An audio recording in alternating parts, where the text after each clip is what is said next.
Mentor থাকা লাগবে না, স্পন্সরশিপ থাকা লাগবে। পরে যখন you will do an Elevate program, Women in Leadership, there has to be 3 men saying exactly the same thing that we are saying. So in retail banking, there are a lot of leaders who are female. লজ্জা, আমরা যে কিছুতে লজ্জা পাই, এত ছোট করে করব, আমার তো বাপ মার নাম খারাপ হয়ে যাবে। How are we being perceived at home? আমরা মিনা কার্টুন দেখেছি ছোটবেলায়। Was that justice? Hello everyone. Welcome to the first ever all-female podcast of Eastern Bank PLC, Elevate Women in Leadership. I'm Tanzeri, Hoque, Head of Priority in Women Banking, Eastern Bank PLC. Women in leadership, it's not a new concept for us. We have been working on this for a long time. We call it the Will Panel. This panel includes a distinguished and incredible panel of leaders, women leaders, who are advocates of women empowerment, and they motivate us, our colleagues, our customers, and everyone around us. So Women in Leadership is what we're calling today's podcast. Today in this podcast, we're going to discuss about rights, justice, action for all women and girls, which is the theme of this year's International Women's Day. We have an incredible panel of guests with us today who will share their experiences with us. Without further ado, let's introduce our incredible guests tonight. First of all, I would like to introduce Dr. Melita Mehjabeen. She is a professor at Institute of Business Administration, University of Dhaka. She serves as independent director on the boards of Grameenphone Limited, Unilever Consumer Care Limited, British American Tobacco Bangladesh, and National Bank PLC. She is a director of SME Foundation and a Commonwealth Scholar with PhD from Alliance, Manchester Business School, University of Manchester. She is an advocate for corporate governance and leadership with over 2 decades of experience across academia, corporate leadership, and policy consulting. Welcome, Melita. Thank you. Thank you so much. Okay, now let's move on to our next guest, Afroza Parvin. She is an accomplished beauty and grooming expert. Her renowned establishment, Red Beauty Studio and Salon, stands as one of the largest and most recognized grooming enterprises in Bangladesh. She is chairman of Ujjwala Foundation. She is a director at Bangladesh Women Chamber of Commerce and Industries. She's a trainer at SME Foundation and a podcast presenter. And she's a successful business entrepreneur with over 20 years of experience in the industry, who loves giving back to the society. Welcome, Appa. Thank you so much. Finally, my superstar friend, Barrister Tasnuva Shelley. She's a Deputy Attorney General of Bangladesh and a leading voice on digital justice, working at the intersection of law, technology, and women's rights. She brings courtroom experience together with policy, reform, and civic engagement to advance accountable, rights-based digital futures.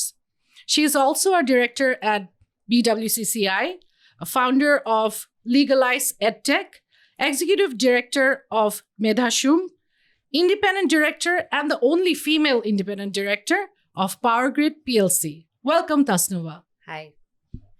Okay, now let's go and hear about their experiences. At first, we want to know from Melita. Apu, as an academic, how do you see universities moving beyond awareness to actually shaping women who can claim their rights and influence the system? Thank you. Thank you, Tanzeri. First of all, those who are watching the podcast, a very warm welcome to today's Elevate Women in Leadership. And thank you, EBL, for organizing this and inviting me to talk about it.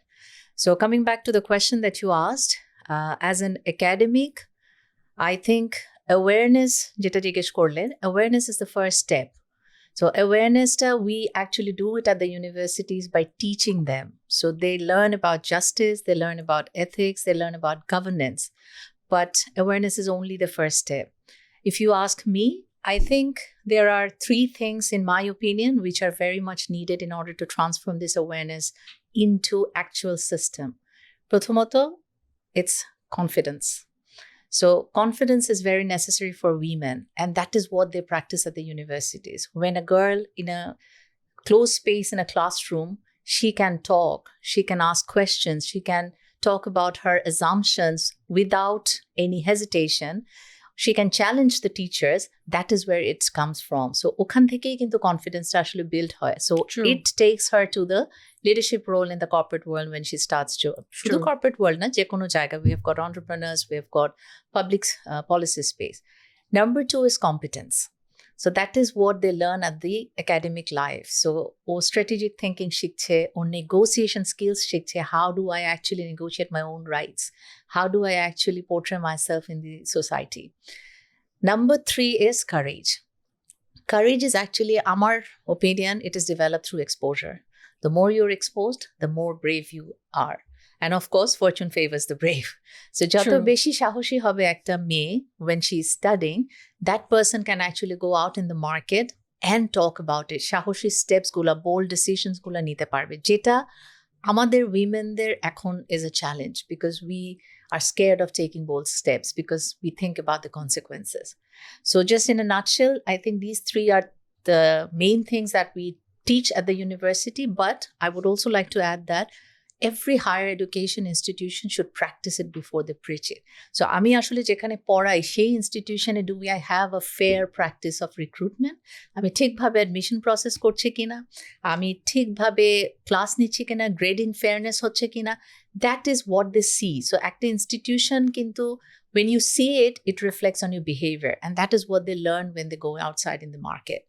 So answering your questions, যে awareness is necessary and awareness K transfer করার জন্য আমার ধারণা এই 3টা জিনিস is very very important as an academic. Thank you, Apu. Very nicely said. Now we're going to move to Afroza Appa. Appa, কেমন আছেন? খুব ভালো। আপনার জন্য যে প্রশ্ন সেটা হলো, in your journey, how have rights and access to opportunities shaped your success and what challenges did you face? Thank you তানজেরি। এত সুন্দর একটি আয়োজন যেখানে আমরা সবাই বসে আমার মনে হয় মন খুলে আমাদের কথাগুলো বলতে পারবো। এটা আসলে একটা কঠিন জার্নি ছিল যদি আমি বলি। শুরু করাটা এটা শুধু একটি রাইটস ছিল যে আমাকে একজন এন্টারপ্রেনার হিসেবে যখন দাঁড়াতে হয়েছিল তখন সবার প্রথম আমার মনে হয়েছিল যে আমার স্বাধীনতা চাই। সেই স্বাধীনতাটা যদি আমার কাছে না থাকে আমি কখনোই স্বাধীনভাবে কাজ করতে পারবো না, আমি ভয়েস তুলতে পারবো না, আমি ফ্যামিলি চালাতে পারবো না, আমি বিজনেস করতে পারবো না, আমি কোথাও দাঁড়াতে পারবো না। তো যখন আমি প্রথম কাজ শুরু করি তখন আমার মনে হয়েছে যে এটা আমার জন্য সব থেকে বিগ চ্যালেঞ্জ ছিল, যে এটাকে আসলে কিভাবে কন্ট্রোলে আনা যায়। সো সেটা আনার জন্য আমি দেখেছি যে আমাকে একটা প্র্যাকটিসের মধ্যে আমি চলেছি রাস্তাটা, যে আমাকে আগে দাঁড়াতে হবে, বিজনেসটাকে এমনভাবে করতে হবে যেন আমি আমার এটা নট লাইক আইনিগতভাবে স্বাধীনতা আমি চাই সেটা না, এটা আমি ফ্রিডম চাই এবং অর্থনৈতিক স্বাধীনতা চাই। সো যখন আমি অর্থনৈতিকভাবে স্টেবল হয়ে যাচ্ছি, স্বাধীন মানুষ হচ্ছি, তখন আমি খুঁজে পেয়েছি যে আমি ফ্যামিলিতে একটা ডিসিশন দিলে সেটা সুন্দরভাবে নেওয়া হচ্ছে। আমি প্রত্যেকটি জায়গাতে যখন কথা বলছি সবাই আমার কথাটাকে মূল্যায়ন করছে। ওই জিনিসগুলো না আমাকে একটা শেপ আপ হতে আমাকে আরো হেল্প করেছে, যে তার মানে আমাকে আমার এই পুরো জায়গাতে একটা আরেকটি বড় জায়গা আছে, সেটা হচ্ছে বিশ্বাসের জায়গা। আমাকে তো আসলে কেউ বিশ্বাসই করতে পারতো না যে আমি অ্যাজ অ্যান এন্টারপ্রেনার আমি এই জায়গাটা করতে পারি, আমি আর্ন করতে পারি, আমি একটা লেভেল অবধি চলে যেতে পারি, আমি ফ্যামিলির একটা প্যারেন্টাল ফিগারে দাঁড়াতে পারি। সো সেই জায়গাটায় যাওয়াটা ছিল কিন্তু সব থেকে বড় চ্যালেঞ্জ। তো ওইটা আমি পেরেছি এবং আমি দেখেছি যে এটা মানুষের আত্মবিশ্বাসকে বাড়ায়, আর আত্মবিশ্বাস যদি আমার ঠিক থাকে আমি যে কোথাও স্ট্যান্ড করতে পারি। আমরা চলে যাব তাসনুভার কাছে। From a legal standpoint, define justice for women and girls in today's Bangladesh and key legal reforms that have strengthened women's rights in recent years. এখানে সবাই অ্যাকচুয়ালি মনে হচ্ছে আমার friend, and thanks to EBL and Elevate and to you for getting the voices of the women leaders heard, because I feel women leaders are systematically not allowed to have this kind of space. So kudos to EBL and to you for doing this and giving us a platform. Justice, actually, I feel like it begins at home. আমার বাসার আমরা 3 বোন। So how are we being perceived at home? আমাকে কি একটা মনে হচ্ছে যে মেয়েদের কাজ, মেয়ে হয়েছে মেয়েরকে বিয়ে দিতে হবে এটাই, নাকি মেয়ে হয়েছে তাকে আমার সমানভাবে বড় করতে হবে ওই মাইন্ডসেটটা দিয়ে, ওইটা কিন্তু জাস্টিস। আমরা মিনা কার্টুন দেখেছি ছোটবেলায়, ওয়াজ দ্যাট জাস্টিস? ভাইকে পুরা ডিম, বোনকে মিনাকে হাফ ডিম, that is not justice. So justice begins at home. And আমরা যেটা দেখি সেটাই কিন্তু আমরা শিখে বড় হই। তো যেহেতু আমার ভাই ছিল না, সো ডিম ভাগাভাগির কোয়েশ্চেনই ছিল না। বাট তারপর আমি বলবো আমি সবচেয়ে ছোট। And I actually also had to fight to study, and I did that because I was like, আমি চাই না আমার আগে বিয়ে হয়ে যাক, আমি ফ্যামিলি নিয়ে চলে যাই, আমি পড়াশোনা করতে চেয়েছি। যেটা অ্যাগেন ফ্যামিলি আমার খুবই কনজারভেটিভ, বাইরে পড়তে যাওয়া, একা যেতে যাওয়া যাবে না, বিয়ে করে যেতে হবে, মানুষ কি বলবে, এত এত দামি পড়া, বার অ্যাট ল, পাউন্ডের এত টাকা, এত দামি পড়ানো যাবে না। But I did my fight, and Allah রহমতে গেলাম, ঠিক মতন পাশ করে ফেরত আসলাম, and actually that open the flood gate আমার ফ্যামিলিতে। তারপরে তিনটা মেয়ে আমার কাজিনস, ওরা কিন্তু সবাই বিদেশে পড়তে গেছে। সো এটা যেটা আগে কখনোই ছিল না, I was the first person. So I feel like I have done justice for them, because it was not that ওরা কেউ কেপেবল না, ওরা স্টুডিয়াস না, এর পড়াশোনা ভালো করছে না, রেজাল্ট করছে না, এমন না। বাট এই যে এই স্কোপটা, এই বিলিফটাতে মেয়েরাও পারে, we should be also just towards the boys and the girls. আমরা সবসময় ভাবতাম যে ছেলেদেরকে বিদেশে পাঠাবো, ছেলেরা বিদেশে যাবে, but how is that just? কিন্তু justice today is not what's in the books. আইনে কি লেখা আছে আসলে এইটা জাস্টিস না। জাস্টিস হচ্ছে, am I giving protection to the women? Are the women being treated fairly? Are they getting justice timely? Are they getting justice which is heard? Is justice delayed? And it is not just on the books offline, it is also online, because women are not being fairly treated in the digital cyberspace as well. True. So justice in today's world has expanded its scope, starting from home to the online space. So as a woman today and a young girl, we need to be very alert, not just by our surroundings offline, but how we are interacting and with who we are interacting in the digital space. I think only then they will be able to ensure and be aware je amar jonno konta just. Excellent. Going back to Melita Apu, from your experience as an independent director in different boards, both multinational and local companies, what does real action on gender justice look like inside a boardroom? Tough question. When you talk about action, it is much more than slogan and policy statements. Definitely. And it is much more than a simple independent director on the board. So আমাদের পলিসির দিক থেকে যদি চিন্তা করি, বাংলাদেশে we have some of the greatest policies because they're all taken from the best practices in the world. So সেই দিক থেকে আমরা কোনো দিকে পিছিয়ে নেই, কিন্তু when I talk about the efficacy, যে এটার effectivenessটা কি, তখন কিন্তু more symbol হয়ে যায়। ছোট্ট একটা এক্সাম্পল দিই, how many of the organizations actually provide gender segregated data to the board? আমার কয়জন ফিমেল এমপ্লয়ি কোন রোলে আছে, আমার কয়জন ফিমেল এমপ্লয়ি লিডারশিপ পাইপলাইনে আছে, ডেটাটা থাকতে হবে। আমার দেখতে হবে যে এই অর্গানাইজেশনটা কোথায় যাচ্ছে, আমার সাকসেশন প্ল্যানিং এ কয়জন ফিমেল আছে, not because he or she is a female. ওই যে আমি বললাম যে কম্পিটেন্সটা থাকতে হবে, যে আমার দরকার somebody who understand marketing, কিন্তু সেখানে ডেভেলপ করতে হবে মেয়েদেরকে, শুধু ছেলেদেরকে ডেভেলপ করলে তার হবে না। এই ডেটাটা যখন বোর্ডে আসবে, বোর্ডই দেখতে পারবে যে আমি কোথা থেকে কোথায় কাকে নিব। Even inside the board room, হ্যাঁ এখন আমাদের রেগুলেশন আছে যে প্রত্যেকটা বোর্ডে একজন করে ইন্ডিপেন্ডেন্ট ডাইরেক্টর থাকতে হবে। আমার 450 বেশি কোম্পানিজ আছে, publicly listed companies. If I count the female, একজন যদি 5টা বোর্ডেও বসে, 75+ ফিমেল লাগবে, যাদের মধ্যে এই 75+ has to at least chair one of the committees. One of the important committees is audit committee, which is not an easy task. So ওই competence তো আমার আগে বিল্ড করতে হবে, আগে তোমার পাইপলাইন তৈরি করতে হবে। আমি কি ওই ক্যাপাসিটি বিল্ড করেছি না একটা মেয়েকে নিয়ে ওখানে বসিয়ে দেবো? Every time you do that আমাদের বারবার প্রুভ করতে হয় যে না, I am the right person for that place.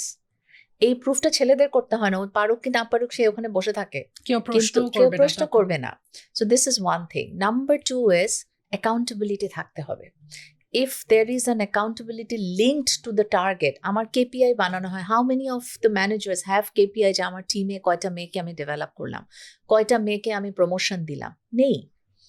So financial টার্গেটের সাথে এই টার্গেটও থাকতে হবে। Number 3, it has to be organization wise culture. A lot of organization, even multinationals, have a lot of female at the entry level. একটা পর্যায়ে গিয়ে ঝরে যাচ্ছে। কেন ঝরে যাচ্ছে? কোথায় যাচ্ছে ওরা? ওরা তো ভ্যানিশ হয়ে যাচ্ছে না। Are they coming back to the system again? Nobody knows. So উপরের দিকে উঠতে পারছে না কেন? এই রিজনগুলো, এই ডেটাগুলো আমাদের সামনে আসলে, এটার সাথে যখন অ্যাকাউন্টেবিলিটি থাকবে, আমি যদি এখন একটা হেড অফ মার্কেটিংকে বলি যে আমার 4টা মার্কেটিং ম্যানেজার তৈরি করতে হবে যারা হেড অফ মার্কেটিং হতে পারবে নেক্সট 10 ইয়ার্সে, এটা তো তার কেপিআই, সে নিজের তাগিদে তৈরি করবে। So automatically 4 female will come up. Organization wise যখন এটা আমার কালচার হয়ে যাবে, তখন আসলে এই জিনিসটাকে আর উইমেন এম্পাওয়ারমেন্ট বা CSR বলবে না, this is business. 52% of your employees of your country is female. ওদেরকে তুমি বাদ দিতে পারবে না, বরং ওদেরকে গড়ে তুলো যেন ওরা সমান সমান তোমার সাথে কাজ করতে পারে। সো বোর্ড লেভেলে এই জিনিসগুলো থাকতে হবে, অ্যাকাউন্টেবিলিটি থাকতে হবে, কালচার থাকতে হবে, অ্যান্ড তোমার শুধু সিম্বলের কারণে ফিমেলকে না, ওকে তোমার দাঁড়া করাতে হবে with the required competence. Want to add something about the culture of EBL. So EBL এর ভিতরে আমরা যেটা জানি আমাদের রিটেল ব্যাংকিং আছে. This is one big segment. So in retail banking there are a lot of leaders who are female. মানে it is taken very seriously in our company. Cards head, she's female. Payroll head, priority head, liability head. So এটা আমরা চেষ্টা করি, আমরা practice করতে female leadership. এটাও ensure করার চেষ্টা করি প্রত্যেকটা ব্রাঞ্চে, প্রত্যেকটা প্রায়োরিটি সেন্টারে একটা রেশিও থাকুক, মেল ফিমেল একটা রেশিও থাকুক। আমার ওখানে মনে হয় 4 to 5% ছেলে আছে। But it is because you are in that business. Yes, you are in that business, which not is only why. that, আমার যে লিমিটেড কোম্পানি Ujjwala আছে সেখানেও আমার হচ্ছে ফিমেল কলিগস একদম ফুল ফ্লোর ভরা, ছেলেগুলো খুবই কোণঠাসা হয়ে থাকে। ভয় থাকে। পলিসি লেভেলে যেটা তাসনুভা বলল, পলিসি লেভেলে মহিলা থাকে তখন কিন্তু উইমেন সেন্টার্ড প্রোগ্রাম হবে না, উইমেন লেড প্রোগ্রাম হবে। So they'll understand what the women might need. So let's bring that in. More women should come up and intervene at the policy, because পাশ হয়ে যাওয়ার পর আইন তখন কিন্তু মানতে হবে। সো মানার আগে আমাদেরকে কিভাবে ইন্টারভিন করা যায় সেটার একটা দেখার বিষয়। আমি মেলিতার একটা কথার সাথে আরেকবার একটু বলবো যে ডেটা আমাদের নাই। This is going to be a big problem when we are talking about AI data, because artificial intelligence কিন্তু ডেটার উপরে বেসড হয়, অ্যান্ড আমাদের দেখা যায় কোনো ডেটাতে there is no women centric data. সব ডেটা সার্ভে মেয়েদের ছেলেদের রিলেটেড, মেয়েরা কোনো ডেটাতে পার্টিসিপেট করে না, সার্ভেতে পার্টিসিপেট করে না, ওদের কোনো ডেটা নাই।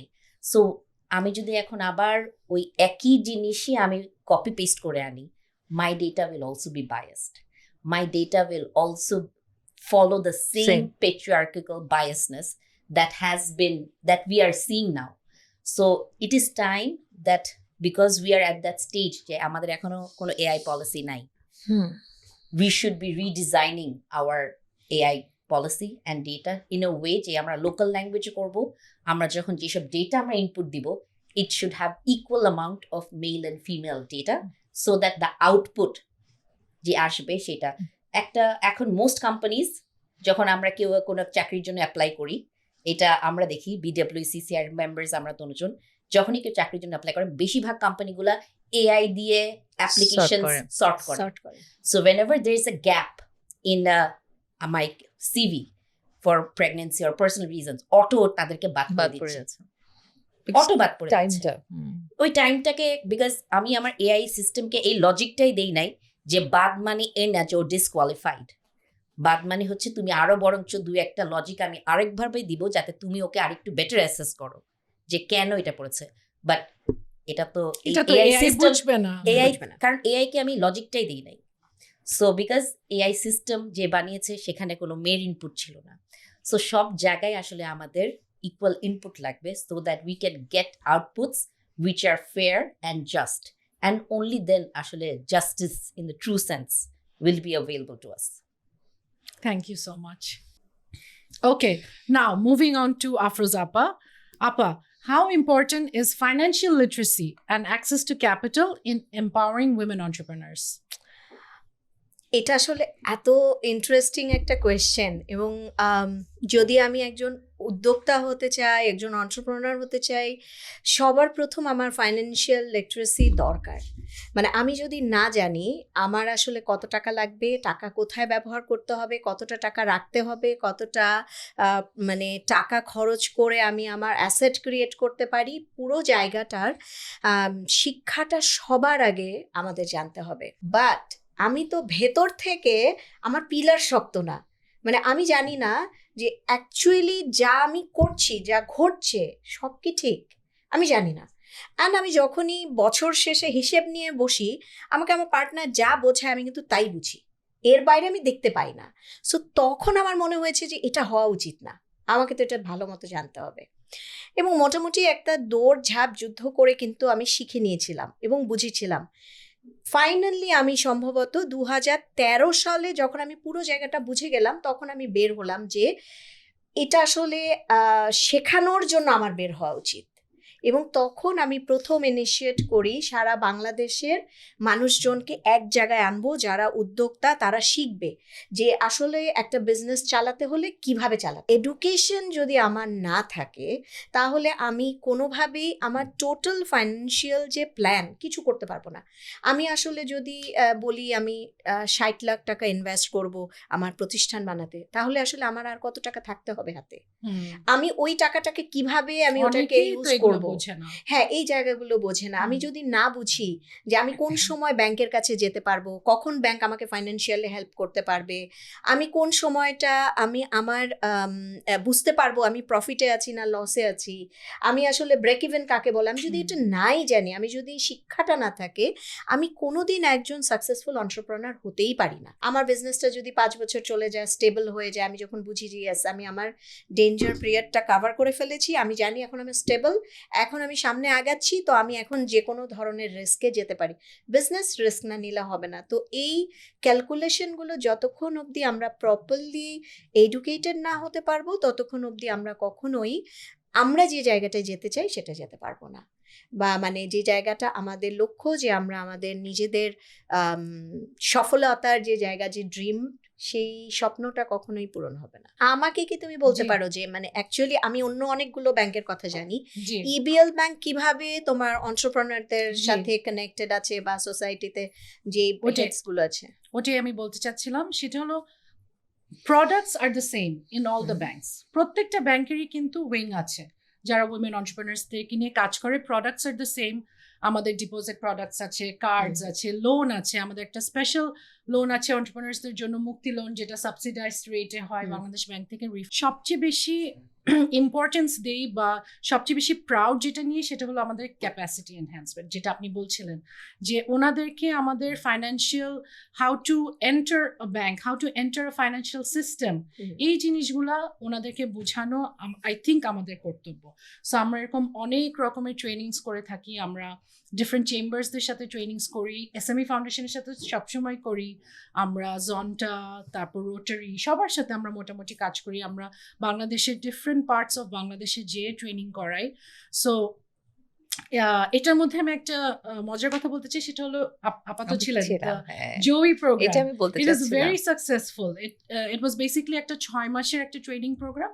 ওখানে 20 জনের মতন আমাদের এন্টারপ্রেনার নিয়েছিলাম, and I was she was I our designed mentor. the entire She was, program. you know, she designed the whole thing, and we're so lucky যে আপা আমাদের সাথে ছিলেন। I think you should mention it here for the other people that ওখানে যে একজন entrepreneur ছিল doctor Sakiya হক, উনি কিন্তু পেশায় একজন ডাক্তার, কিন্তু উনি বিভিন্ন জেলায় পোস্টিং ছিল, বিভিন্ন জেলায় পোস্টিং করে উনি হচ্ছে ট্রাভেল করেছে। ফার্স্টে উনি এটা একটা কোঅপারেটিভ করেছিল, পরে এই ট্রেনিংটা করার পরে she actually learned how to do a business model and then she did it. Now she's been recognized by World Bank this time as Women in Leadership with me.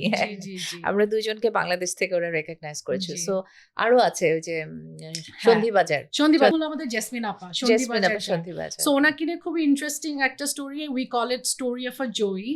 So Jesmin আপা তো she was part of the program, মাশাআল্লাহ she did so well, she graduated. তারপর উনি একটা ছোট loan নেন আমাদের থেকে, তারপর আস্তে আস্তে বিজনেসটা বড় হয়, then she takes a bigger loan, so বিজনেসটা আরো বড় হয়। সো মাশাআল্লাহ she is doing very well now, she is now exporting to UK। And she's opened up 3-4 restaurants. 3-4 restaurants. Uni basically organic clean food. She's now one of our vendors. So আমরা তো different সময় আমাদের gifts দিতে হয়, ঈদ আসতেছে, আমরা ঈদের সময় গিফটস কিনি, so we make sure we take something from her. So it's like a whole ecosystem, এমন না যে ট্রেনিং হলো শেষ, পুরো সবকিছুতেই আমরা থাকতে চাই আর কি তাদের সাথে। So that was a very successful relationship. Yes. And inshallah we want to do something like this again. Better, yeah. In the future. I think you have your justice excellent and right. You have everything. Okay. So now moving to Tasnuva. How can the justice system become more accessible and responsive to women, especially those from marginalized communities? মনে হচ্ছে যে justice is only something that it's a luxury. এটা সবাই পায় না, সবাই দেখে না, সবার পক্ষে পাওয়াটা এটা সম্ভব না। কিন্তু আসলে রুল অফ ল আমাদেরকে বলে the law is equal for everyone, কিন্তু আমরা ফর ভেরিয়াস রিজনস, আমি এখন ওগুলাতে আর যাবো না, আমরা ওইখান থেকে অনেক অনেক দূরে চলে আসছি। So access to justice for the marginalised women or women, young girls, we have a long way to go, which is why I was just saying that maybe one step could be if we could create a fund যে যারা ধরো একদম remote এরিয়ার marginalised women, যারা চিন্তাও করতে পারে না তাদের এই রাইট যেটা চলে গিয়েছে এটা তারা ফেরত পেতে পারে with the help of the justice sector. এই যে লিগাল ফিস থাকে, কোর্ট ফিস থাকে, এই যে বারবার হাজিরা দিতে আসা যাওয়া, ইটস ফাইন্যান্সিয়াল বার্ডেনের সাথে সাথে আসলে এটা একটা ইমোশনাল বার্ডেন। তারপরেও যদি দেখা যায় যে অনেকে তাদের জমি জামা সব কিছু বেচে সে যদি মামলা লাস্ট পর্যন্ত নেয়ও, ওইটা যদি আমি লাস্ট পর্যন্ত না দেখতে পারি, it can be really heartbreaking. So I believe we will get there, inshallah, and we want to get there, but we actually have to work towards it so that we can make access to justice accessible for everyone, including the marginalized women and girls. Thank you so much. Excellently said. So এখন আমরা last পার্টে চলে এসেছি, final few questions. Apu, Melita Apu, what can be done in the future so that gender justice becomes institutionalized? Okay. Thank you for your question. আমি আসলে future নিয়ে deal করি, because আমি আমার চোখের সামনে দেখি 18-19 বছরের থেকে শুরু করে আরো বয়স্ক ছাত্রছাত্রী যারা ভবিষ্যতে আসলে মার্কেটে যাবে এবং লিডারশিপ নেবে। আমি একটু তাসনুভার একটা কোয়েশ্চেনে থেকে বলি, আমি একটা প্রেজেন্টেশন করেছিলাম অন উইমেন অন বোর্ডস, যে ফিমেল অন বোর্ডস ভিয়েতনামে। তো প্রেজেন্টেশনটা তৈরি করার সময় আমি নিজে বানানোর সময় আমি ওখানে দিয়েছিলাম যে এআইকে লিখেছিলাম give me a picture of a fancy boardroom with কিছু প্রম দিয়েছিলাম যে দেখতে কেমন হয়, কভার পেজটা বানাবো স্লাইডসে। So the first picture they gave me was a fancy room with suited booted men. All men. That's what he knows. So, I was telling you. Yeah. So that's what they also think is a fancy boardroom. পরে আমি বললাম যে there has to be a শুধু যে female বলেছি তা না, আমার আসলে একটা বিশ্বাস হচ্ছে যে ফিমেলকে আমি ফিমেল হিসেবে না পোর্ট্রে করে, এটা তো একটা স্ট্রেংথ অফ ডাইভার্সিটি। আমি যেভাবে চিন্তা করি একটা ছেলে হয়তো ওইভাবে চিন্তা করে না, সো দুইটা চিন্তাকে এক জায়গায় করলে ইটস আ টিম ওয়ার্ক। এবং আমার জায়গায় আরেকটা দেশের থেকে আরেকটা কেউ এসছে, মেল হোক ফিমেল হোক, সেই চিন্তাটাও ডিফারেন্ট থাকবে। So it's again diverse. So আমি অনেক রকম প্রম দিলাম যে কারো চুল কার্লি থাকতে পারে, কারো গায়ের রং সাদা থাকবে না, একটা ফিমেল থাকতে পারে। তারপরে দেখলাম যে ও একটা বোর্ডরুম বানালো, 3টা মেয়ে আছে, একটা কার্লি হেয়ার আছে, একজন সুটেড বুটেড আছে, আরেকজন অন্যরকম কাপড় পরা আছে। So it's a mix. And then I realise যে oh my god, that is what it is now, যে ও মনে করতেছে fancy boardroom is that. Because So, okay এগুলাই তো নাও হ্যাঁ, so now coming to your question, যেটাকে institutionalise কিভাবে করব, এই চেহারাটা বদলাতে হবে। জি, এটা যে ফ্যান্সি না, এটাকে বোঝাতে হবে যে এখানে আমার মিক্স থাকতে হবে। আর এটার প্রথম স্টেপটা কিন্তু এডুকেশন ইনস্টিটিউশন থেকে আসে। আমি যখন একটা বাচ্চাকে শেখাবো এথিক্স কি জিনিস, গভর্নেন্স কি জিনিস, কিভাবে ওর কথা বলতে হবে, ও কিন্তু বাইরে গিয়ে ওই কাজগুলো শিখবে। সো ফার্স্ট ধাপটা ওখানে। দ্বিতীয় হচ্ছে উইমেন এম্পাওয়ারমেন্ট, উইমেনের জন্য এটা লাগবে, ওটা লাগবে, এগুলোকে আমরা আসলে প্রমোট করি as subsidiary to the business model, but they are core part of it. যতদিন পর্যন্ত আমি এটাকে সাবসিডারি হিসেবে প্রমোট করবো, ততদিন পর্যন্ত এটা সামনে আসবে না। It will always be a credit to it. EBL is doing so many things you have already said. আমার সুন্দর সুন্দর স্লোগান হলে হবে না, অ্যাকাউন্টেবিলিটি থাকতে হবে। এটা হলে কি হবে, না হলে কি হবে, what is the repercussion if I don't have it. কারণ না হলে তো আমি ইনসেন্টিভ দিব, তুমি 5টা উইমেনকে চাকরি দিবা, তুমি পুরস্কার নিয়ে যাচ্ছ, তোমার টিমে উইমেন না থাকলে যে তোমার প্রমোশন হবে না, এটাও থাকতে হবে। যতক্ষণ না পর্যন্ত অ্যাকাউন্টেবিলিটি আসবে, কেউ দায়িত্ব নিবে না। আরেকটা জিনিস আমি একটু মেনশন করতে চাই, আমরা এখন মেন্টরশিপকে অনেক প্রমোট করি। মেন্টর থাকা লাগবে না, স্পন্সরশিপ থাকা লাগবে। আর কত আমি বুঝাবো মানুষকে, এখন সরাসরি কাজ করতে হবে যে হ্যাঁ, বাট ওইটা হলো ফার্স্ট স্টেপ। সেকেন্ড স্টেপে যেতে হলে, যেটা ইউ সে, যে ফিউচারে আমি কি দেখতে চাই, তখন it has to be course system. এখানে আর আমার এদিক ওদিক সাবসিডারি এটা করো ওটা করো করলে ভালো হবে সেটা না। এরপরে যখন you will do an elevate program women in leadership, there has to be 3 men saying exactly the same thing that we are saying. To Afroza Apu, what practical advice would you give young women aspiring to start their new ventures? সবার প্রথম যেটা, সেটা হচ্ছে আমরা যখন কিছু শুরু করতে যাই, তখন প্রথমেই একটা বড় বিষয় বাঙালির সামনে আসে, সেটা হচ্ছে লজ্জা।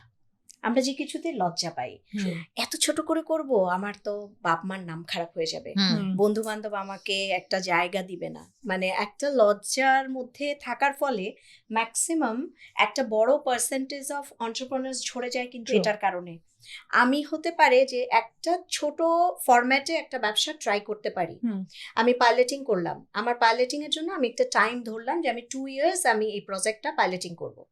দেন 2 years এ যদি আমি সার্ভাইভ করে যাই, এরপরে আমি এটাকে আমার মনের মতো করে সাজাবো, তখন কিন্তু আমার ফেল হওয়ার চান্সেস খুবই ছোট। সো আমরা ম্যাক্সিমাম কি করি, শুরুতেই একটা বড়, আমার যা আছে সব দিয়ে একটা বড় করে খুলে ফেলি। আর একটু খুব একেবারে, এখন তো আসলে সোশ্যাল মিডিয়া এত অ্যাক্টিভ, আমি খুব এইকে ওকে এনে ইনোগ্রেট করে বিজনেস ওপেন করে দিলাম, আমি জানি না কাল কি হবে, মানে আমি জানি না কালকে কি দেখতে পাবো। সো সেটার জন্য সবার প্রথম হচ্ছে লজ্জাটাকে দূরে রাখা, বিজনেস শুধু সংখ্যায় চিন্তা করা, মানে আমি ব্যবসা করব, আমার কাছে আসলে সংখ্যাগুলো ইম্পর্ট্যান্ট, বাকি আর সব কিছু আমার কাছে জরুরি না। আর এ কারণে ওটার একদম ডেপথে ঢুকতে হবে। আমি যেই বিষয়টিতে ব্যবসা করতে চাই, আমি কতটা শিক্ষিত ওই বিষয়ে, মানে আমি কতটা জানতে হবে, শিখতে হবে। এটার জন্য আগে বাংলাদেশে, আমি আমার সময়ের কথা বলি, কিছু ছিল না, সিরিয়াসলি কিছু ছিল না শেখার। কিন্তু আজকে যদি আমি দেখি, সব সেক্টরের জন্য অনেক ইনস্টিটিউশন আছে, শেখার জায়গাগুলো আছে, স্কুল কলেজ আছে, যে জায়গাগুলোতে এখন সেপারেটলি সাবজেক্টগুলো শেখানো হয়। ইভেন ব্যাংকগুলো, তুমি একটু আগে EBL এর কথা বললে, EBL এত সুন্দর করে এভাবে কাজ করছে। তুমি যদি দেখো আজকে Bangladesh women chamber of commerce, আমরা কিন্তু ওখানে প্রচুর ট্রেনিংস, এবং আমরা ওখানে লিটারেলি মানে হাজার হাজার মেয়েকে মাসে মাসে আমরা ট্রেনিং দিচ্ছি। অ্যান্ড আরেকটা যেটা, সেটা হচ্ছে আমাকে সব থেকে বেশি যেটা দরকার, সেটা হচ্ছে আমাদেরকে, সাপোজ আজকে আমি আপার সাথে পরিচিত হলাম, আমাকে ওনার সাবজেক্টে বুঝতে হবে, জানতে হবে, ওনার সাথে কথা বলতে হবে, নেটওয়ার্কিং সিস্টেম। সো আমি যদি তোমার সাথে নেটওয়ার্কিং ভালো করতে পারি, আমি কিন্তু তোমাকে এসে বলতে পারবো, তানজিরি আমার না একটা লোন লাগবে, আই নিড ইউর হেল্প, তাই না? আমি যদি কোথাও আমার একটা ভালো ল্যান্ড কিনতে হয়, আমি কিন্তু ওর কাছে যেতে পারি, বা দেখো তো এটা আমি আদৌ কিনতে পারি কিনা, এটা ঠিক আছে কিনা। এই যে নেটওয়ার্কিং এতটুকুও যদি আমি ইউজ করি, এটা দিয়ে কিন্তু আমি আমার জায়গাটাকে পরিবর্তন করে ফেলতে পারবো হেলদি ওয়েতে। সো নেটওয়ার্কিংটা কিন্তু সব থেকে গুরুত্বপূর্ণ। সো শিক্ষা খুবই গুরুত্বপূর্ণ, নেটওয়ার্কিং খুবই গুরুত্বপূর্ণ, আর ডেফিনেটলি যারা করবে, যেটা বললাম আমরা, ফাইন্যান্সিয়াল লিটারেসি, সেটা খুবই গুরুত্বপূর্ণ। সো এই জায়গাগুলোতে যদি আমরা নতুনদের ক্ষেত্রে আসলে বলা যে তারা যদি আসলে এই জায়গাগুলোতে মনোযোগ দেয়, আমার মনে হয় না কখনো কেউ ফেল করতে পারে। খুবই সুন্দর বলেছেন। আমাদেরও তো পড়াশোনা মনে হয় না শেষ হচ্ছে। এইখানেও একজন পড়াচ্ছে, আমাদের পড়তেই হচ্ছে। So whether it's entrepreneurship, academic, or practicing, it's never ending. And learning is new regulations come.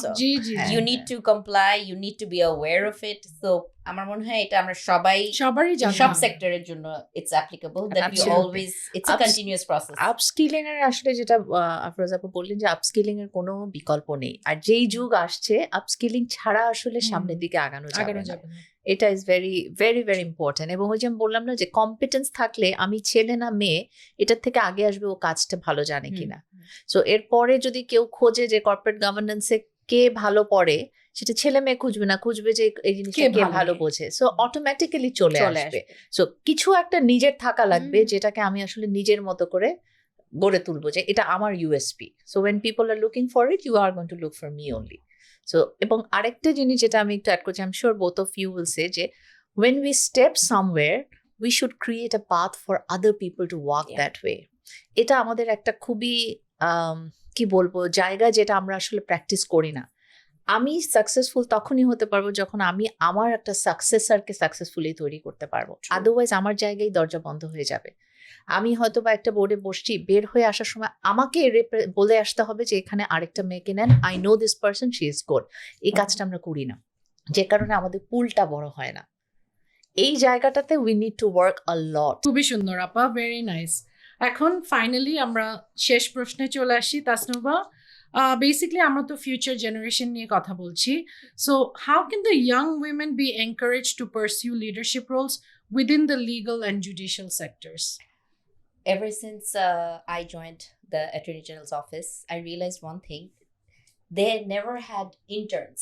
আমি actually তখন এই প্রোগ্রামটা actually এখন আমি রান করি. I am the program director of the Attorney General office. It's in collaboration with UNDP, where we have 25 brightest law graduates of the country from public and private universities.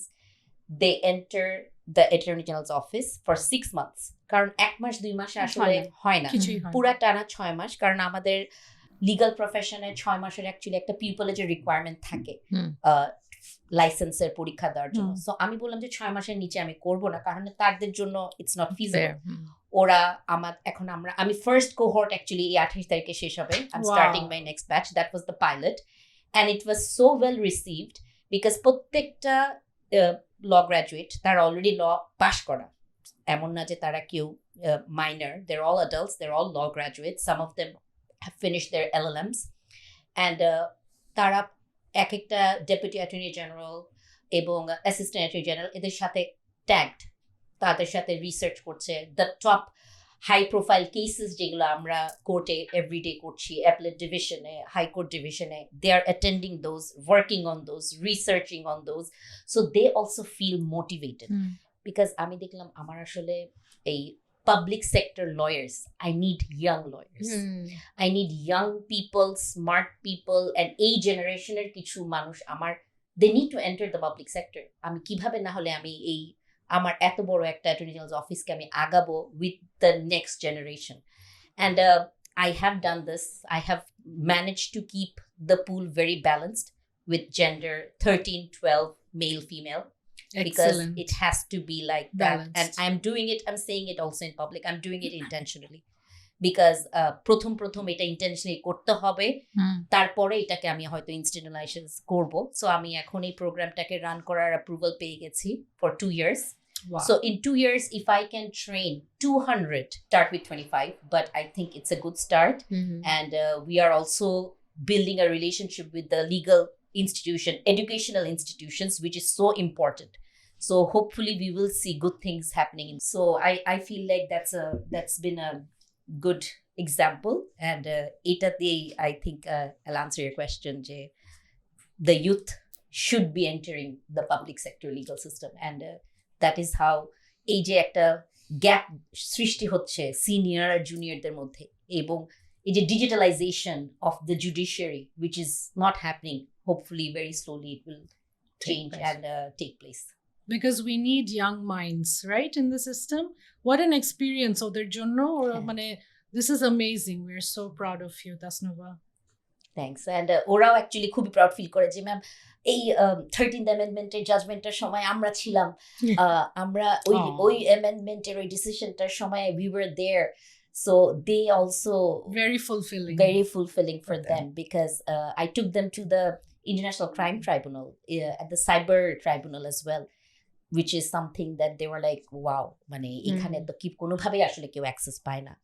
So আমার যেটা বললাম যে I hope এখান থেকে যদি কাউকেও আমি পাই, 50 জনকেও যদি আমি পাই, বের হবে এখানে, এমনি বের হয়ে আসবে, কারণ ওদের তো কিউরিওসিটি অনেক বেশি, ওদের তো ওরা বের হয়ে আসবে। I'm sure অনেক এক্সাইটেড ওরা সবাই। Finally, we have come to the end of our beautiful podcast today, Elevate. আমি অনেক অনেক বড় থ্যাংক ইউ বলতে চাই to our panel members today. আজকে আমরা অনেক কিছু জেনেছি because they have a huge vast knowledge in their own field. আজকে আমরা অনেক কিছু জেনেছি, শুনেছি, and এই প্রোগ্রাম শোনার পর যদি আমরা কোনো ডিফারেন্স মেক করতে পারি, সেটাই হবে আমাদের সবচেয়ে বড় সফলতা। I thank you from the bottom of my heart, and I wish you all a very happy Women's Day. Thank you.